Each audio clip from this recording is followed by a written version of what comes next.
हमने अपनी राजनीतिक व्यवस्था को नए और आधुनिक विचारों के लिए खुला रखा है।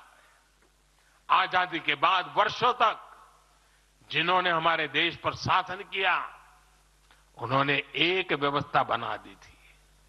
उस व्यवस्था में कुछ बड़े परिवारों के लोगों को ही सत्ता के केंद्र में रहे, उनके आसपास रहने वाले लोगों को ही राजनीतिक ताकत मिलती रही।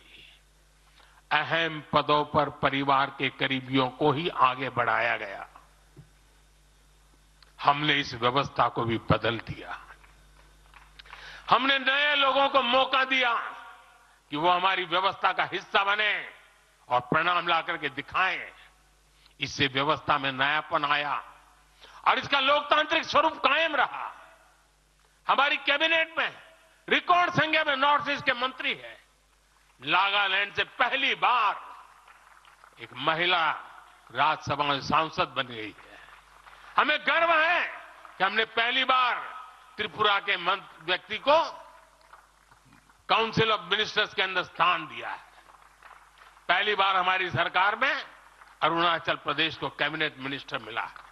पहली बार गुर्जर मुस्लिम को राज्यसभा के लिए नॉमिनेट किया गया है। हमारी सरकार में ही गोवा से कैबिनेट मंत्री बनाया गया। हमें गर्व है कि हम बीजेपी के एक ऐसी संस्कृति का हिस्सा है जो मंत्रालय में रिकॉर्ड ओबीसी प्रतिनिधित्व सुनिश्चित किया जाता है। अमित भाई ने इसका विस्तार से वर्णन किया, इसलिए मैं ज्यादा उसके ऊपर नहीं कहना चाहता हूं। साथियों, हमारी सरकार सबके लिए है। सबका साथ, सबका विकास हमारे काम से ही झलकता है। हमें गर्व होता है जब करतारपुर साहिब कॉरिडोर के द्वारा लाखों सिख श्रद्धालुओं की आध्यात्मिक इच्छाएं पूरी होती है।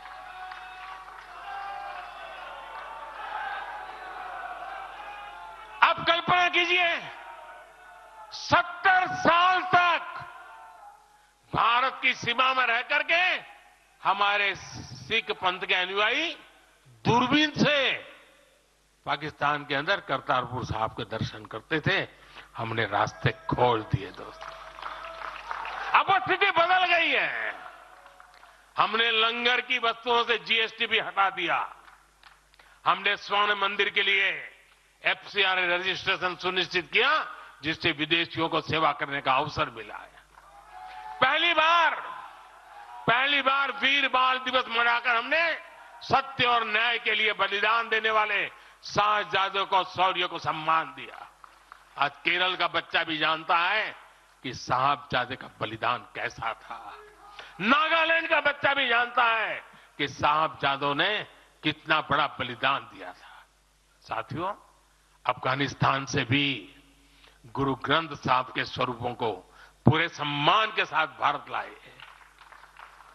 इसके साथ ही हमारी सरकार ने हज की प्रक्रिया में सुधार करके यात्रा को सुविधाजनक बनाया। आज बिना महरम के हज करना भी संभव हुआ है। इससे महिलाओं के लिए भी हज करना आसान हुआ और हजारों महिलाएं गई। साथियों, 2014 में जब मैंने शपथ ली तो हमारे कई आलोचक कहते थे, मोदी जी एक राज्य के बारे में उनका क्या अनुभव है, इतना बड़ा देश, इतनी बड़ी दुनिया, ये मोदी क्या करेगा, कैसे करेगा। ठीक है, गुजरात चलाया होगा, लेकिन वो सब सोच रहे, देख लें, विदेश नीति को लेकर बड़ी बड़ी बातें कही जाती थी।